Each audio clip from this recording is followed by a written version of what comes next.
welcome. I'm so excited here in Austin, and I promise to share some of the magic that I experience when I travel and some of the magic that I'm experiencing on this trip. And I want to introduce you to one of the wisest, most playful, loving beings I have ever met, Dr. Stephen Young. Thank you for sitting down, having a little chat together. Oh, you're welcome. You're welcome. It's a joy. And this is my very first on location, you could call it an interview, about On God's Payroll. So I would love, I know you have an amazing way of answering this. The pressure's on. The pressure's on. But just let's start with, can you just give some little bit of background about you? Dr. Stephen Young, you are a very cool being. You've done some amazing things. We're talking about being on God's payroll and what it really means to be in spiritual alignment and having the overflow naturally come from that for our work, for our businesses, for our finances. So can you just tell us a little bit about you before and you after, because you've made quite a transition. And there's been sort of multiple iterations of transitions, of course. The super short version, I would say, like to fully appreciate life, you have to also lean and fully appreciate death. And so my journey began when I was 14, held a knife in my hand, contemplated suicide, and then this voice came into my mind and said, stop, don't do it. And I embarked on this journey of understanding how like mind, body, and spirit works since then. All right, and so that began my journey of like remembering who and what I actually am. But from 14 to I'd say 37, I was still in the phase of my life, which is typical in that age, where I was becoming. I wanted to be somebody, right? Like, who am I, right? And becoming.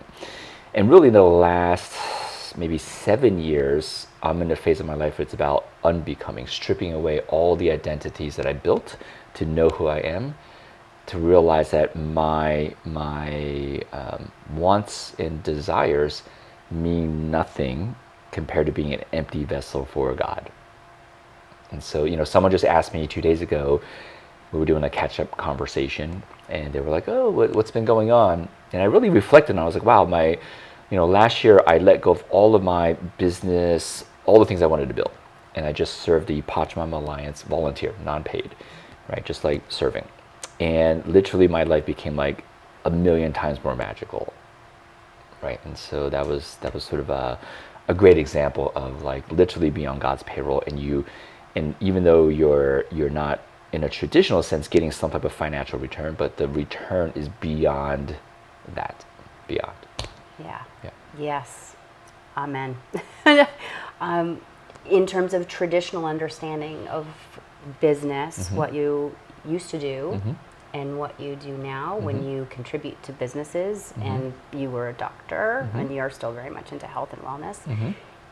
Can you give those listening a little understanding of your specialties in the more traditional sense? So they understand that. Along my journey of understanding how mind, body, spirit works, picked up degrees in like mechanically and chemically how our body works. So I worked as a physical therapist, right? Doctor of physical therapy, treated 9,000 patients in 20 years. And during that time, I built in those years, the 20 years, 6 different businesses, right? And so it was still very much like me building the thing, working in the thing, right? And so now, since then I've sort of exited the practice. And now when I work, just give an idea, in the last 3 months, 3 very large companies / organizations have offered equity in exchange for me being on their board. And now I get to do what I really love, which is I'm basically adding spirit into their business. Like I just helped someone we mutually know that owns a great company, help the founders communicate with the consciousness of the business. So now when they have their weekly meetings, the team all taps into the consciousness of the business, and it has a voice, right? Like this is the future. And so really right now it's about, I call it like remembering the future into the now. Yes. so magical. Okay, guys, I don't know. I'm jumping out of my skin. It's exciting with the changes that are happening. Yeah. So, okay, beautiful. So how would you, because I've coined the term on God's payroll as my way of saying that's the divine design. That when we share our gifts, when we do our quote unquote work in the world, which I consider play, we're meant to overflow with abundance. How would, in your terms, how would you describe being on God's payroll? What does that sort of divine design look like to you? How do you describe it? How would you describe it in your words? Yeah. So before I describe the mechanism of how to do it, right, in context, the prerequisite for this really is trust. Right? And it's not just transactional trust, like I trust myself, I trust you, I trust God. It's, I call it, you exist in the field of trust, right? So it's the non-dual vibrational energetic way of experiencing reality. So my sense is that without this field of trust, it's very hard to be on God's payroll, right? Because you're wondering what's going to happen with this. You're still living in fear, essentially. Right? But with trust, that tends to dissolve that. And now you have the space. It's almost like that's like the key to get into God's payroll, trust, right? Somebody call it faith, right? And so there's that. And the next thing is realizing that it's okay if you still have your egoic desires, like I want blank, blank, blank. But you also, to counter that and harmonize that with, you're also okay with completely not having that. Right, so it's like you still have your human egoic desires, but all of your egoic desires come with it 100% non-attachment. Right, and I feel like when you have the trust and you have the non-attachment, that automatically, as a side effect, puts you on God's payroll. Right, so it's the way to go on God's payroll as an oblique way. Like in the Hermetics, if you set a direct intention to be on God's payroll, then you're constantly reminding yourself you're not on God's payroll. Right. So this is the indirect way to automatically be on God's payroll without ever thinking about wanting to be there, right? And then of course someone asked me recently, how do you know when you're like an empty vessel for the divine, right, which is God's payroll? And I again reflected on this. I was like, well, I mean, in the last year, sometimes every day, 5 days out of the week, there's moments where like I'll be washing dishes, I'm like just doing, in a way, mindless stuff, and I would just start crying from the incredible gratitude of God is orchestrating everything. Like I'm not, it's not a process. I'm like not sitting down to do a meditation or the Ho'oponopono. It just comes. I feel like it's like a great KPI to be like, got it, God's payroll. I'm in it. Yes, so. I love it. So beautiful. You mentioned Hermetics. You've been a great teacher to me of the Hermetic laws. Just super briefly for anybody listening who might not be familiar with them. Give a little context. So these laws have existed, if you look into it in the modern day narrative, it's Egyptian, right? So, thousands of years old. If you look beyond the modern day narrative, it's Atlantean, which would make it about 36,000 years old, right? And so the original person / deity would have been Thoth or Thoth, right? And he created the emerald tablets. And these tablets, which have been scientifically, like it's documented, these exist. This is not like mythological, right? And so they decoded these tablets. In fact, it was Sir Isaac Newton, who we know as a physicist. He was the first person to decode it into English, right? And so many of the greatest scientists that we know were also Hermetics experts and alchemists.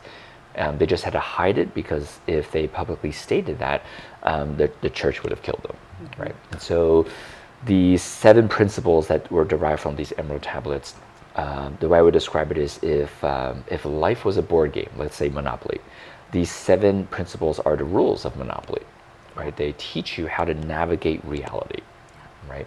You start to completely understand how everything is unfolding in your life when you really start to master those Hermetic laws.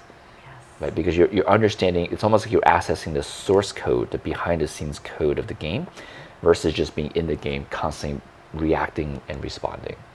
So those are the 7 laws. And anyone can just Google 7 Hermetic laws and you'll see all the the details. Beautiful. And you are such a living embodiment of the power and the wisdom of those laws. You share them all the time.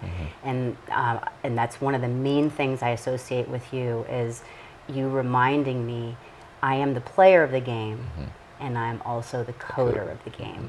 And just putting the power back in our hands that there is magic here. And we are the magic. Yeah. We are the magic and we are the love. Yeah.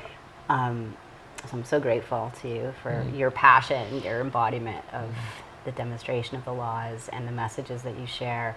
And so what you've said about trust and detachment being key, what's the key to cultivating or actually being in that level of trust? Because that is one of the things that I hear so often, especially around survival things, you know, leaders deeply passionate, deeply committed to serving, and yet there's a fear that comes with the level of letting go that you're pointing to, the trust that, will this thing work, this dream that I have in my heart? How do I let go of the consistent income that's coming from whatever it is that I now do as work?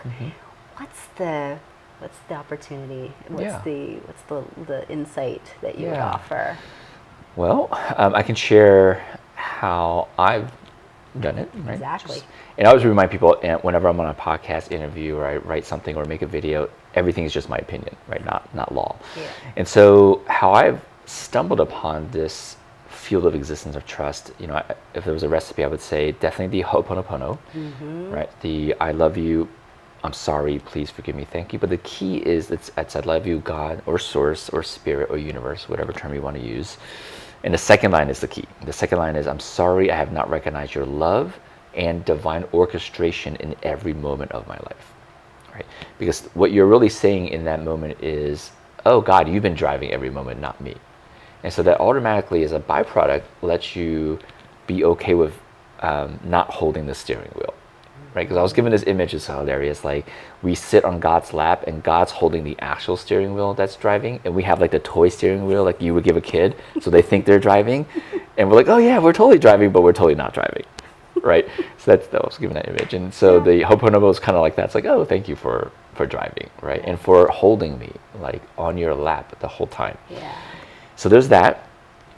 And the other part really is recognizing that, and this is a natural arc for all humans, right? When we were young, it was literally our parents' job to implant these, what I call divine sparks of awareness, which the masses call trauma, to contract us so that we don't feel heard, understood, witnessed, valued, loved. Yeah. Because the only way to appreciate that as an adult is to go through not having that, right? Like you can't appreciate hot without cold. And so what I'm getting at is for each person to go back and actually honor and love the fact that your parents abused you because you needed that. And when you fully recognize that plus the Ho'oponopono, you, again, as a side effect, you get into that trust. Yeah, that's beautiful. And that version of Ho'oponopono you taught me, I love you, God. I'm sorry, I've not recognized your love and divine orchestration in every moment of my life. I use that all the time, and I've passed it on to others. I really want to underscore that, like the beauty and the power of that. So what is, okay, that's the trust side, and then the detachment side. How do we actually, like when it feels sticky and we really want, want something the way we want it. Yeah, and again, I stumbled upon this, again, like divinely orchestrated. I never set a goal like, how do I become detached? It just happened automatically. Okay. So many years ago, one of my very magical friends, she was like, hey, do you want to, I'm starting this group. It's non-paid, just, anyone can come. And it's really every month we all get on a Zoom. And the group was called Bonus Round. And so the entire context of this group was our life purpose has already been achieved. That's the context. And that every moment going forward is bonus. And what I realized from being in that context after a year was this non-attachment, because the attachment comes from like, there's still something for me to do and my meaning and my purpose and my significance. But when you literally come from a place like, oh, that's already been done, and literally every moment is bonus, you automatically become less attached to all the things. You're like, it doesn't matter if I don't get it. I want to build this business, or I want to make that money, or I want that relationship. It doesn't matter, because literally my purpose, like why I'm here, has already been completed. And so it's just a beautiful context, because it's, and really I like it because the meta of it is, it's the context of like, you are already there. And as you know, and some of you may not know, we exist in the programming of you're not there yet. Right? And so when you live and you're not there yet, you're always thinking something's missing. And if something's missing, the opposite, you're going to want that thing really badly. But if you come from a place I've already had everything, then you don't want anything really badly. It's beautiful. Yeah. So again, to underscore, because you're the master of recreating context. You're just always a reminder, choose the context that serves you. Yeah. Choose the context where there's wholeness, where there's power, higher perspective. Yeah. I like to say sometimes put on your God glasses. Just seeing it from that higher vantage point, and all of a sudden, the same circumstances viewed totally differently. So I love that.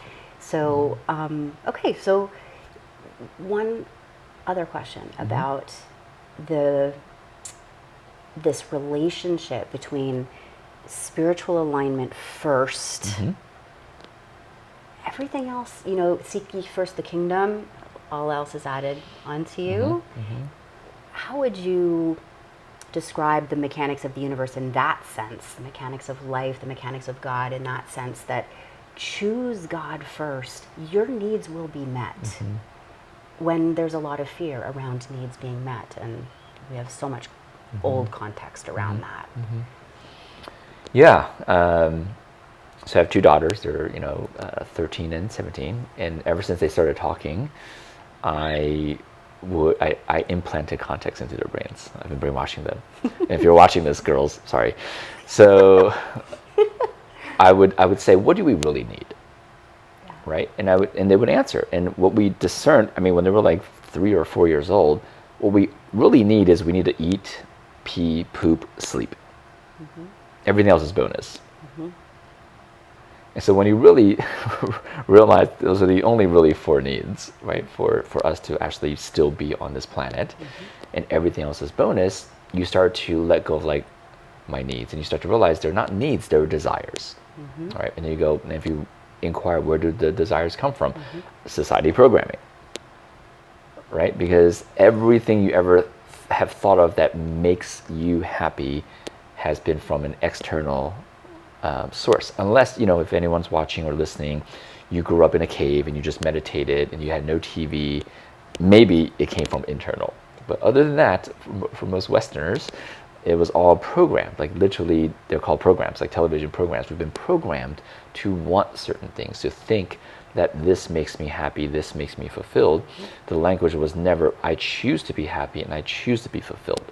I always say, like, true freedom isn't having all the resources for you to do what you want. I know plenty of people that have that and they're not free. They're constantly in fear of, what if I lose my millions or billions, right? And so true freedom is the ability to choose your internal state, whether you have $1 billion or $0 and someone chopped off your arm and you're like, I'm still in joy. That's true freedom, right? And so it's just the opposite narrative. It's a different context. We've been programmed that we need an external thing to feel a certain way. And if you have already mastered that game, I would always suggest playing the other side, which is I can choose whatever state I want to be in and feel whatever I want to feel. It doesn't matter what's happening externally. So, including a state of abundance. Yeah, I'll touch upon abundance. What's interesting is when you really become that empty vessel for God's will, you automatically start to feel like, oh my God, I'm interconnected with all life. There's no separation. And just think, when you are every other human and every plant and every car and everything, would you ever want anything? No, right? That's like a leaf on that tree wanting another leaf, or a tree. No, it's a part of the tree. Or a drop in the ocean wanting to be more wet and having more water. It wouldn't. And so the entire language of abundance is still centered around separation. When you realize and remember that you're interconnected, abundance just dissolves. You wouldn't ask for more because you are everything.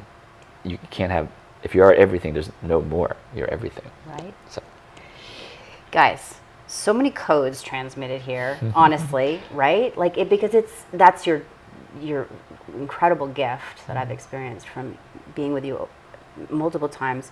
You're always pushing us to go beyond. And it's one of the first things I learned from you is question everything. Question everything. Question everything. Yeah. So these are source codes that we're receiving here. So thank you for that. Any last, if you were to say, because there are people coming here, they're interested in this topic of being on God's payroll. They want to be vessels, and they also want to feel safe, trusting that we're able to receive what is our nature, our birthright, our, and not from taking everything that you've said. I don't want to put separation in there. People coming for that shift in perspective that you've offered. Any last words to support them in aligning in that way? Yeah, I think remembering. Yeah, I think it's common when someone consumes a content and they're like, wow, that was, like they learn something new. Sometimes that comes from a place of like, well, I'm not there yet, I need to get there. Right. And so my suggestion is to realize the fact that you're not there is still part of the divine orchestration, which means you are already there. Like, you're meant to not be there right now. And so there's no judgment if you are currently not on God's payroll. If right now you're like, oh crap, I've been totally satisfying my ego because my brother or my dad was mean to me and I just want to feel, all of that, you get to honor that, right? Because sometimes there's a little bit of self-judgment, like, ooh, I've done something wrong. And so you can't do anything wrong because God has orchestrated everything. And so if you're seeing this content and like, wow, that feels aligned and I want to get there, know that you are already on that path, essentially, right? And there's no judgment. And all of this is just an opportunity for all of us to become more aware of what we actually are. And so there is no sort of not there yet energy.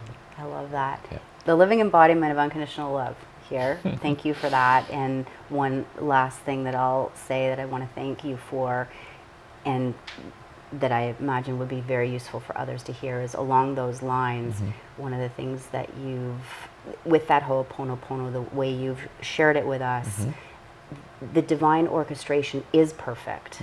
It means right now, to your point, right now I am perfect. So is everyone listening, exactly where you are, exactly whatever your perceived limitations are. And the opportunity is to bring love to any part that believes otherwise. That we're just here loving every part of ourselves back into the wholeness that we are. And thank you for that. You're Just welcome. the loving kindness to let all of us be exactly who and where we are, and that we are the gift exactly right now. So thank you so much. Really, really love and appreciate you. Thank welcome. you everyone for listening, tuning in, and I'd love to hear feedback. What did you take away from this? So many nuggets of wisdom. There's, And it's totally okay if you had no takeaways. And no takeaways are good too. Totally okay. Thank you, Stephen. You're welcome. Love you. You're Okay. welcome. Yay.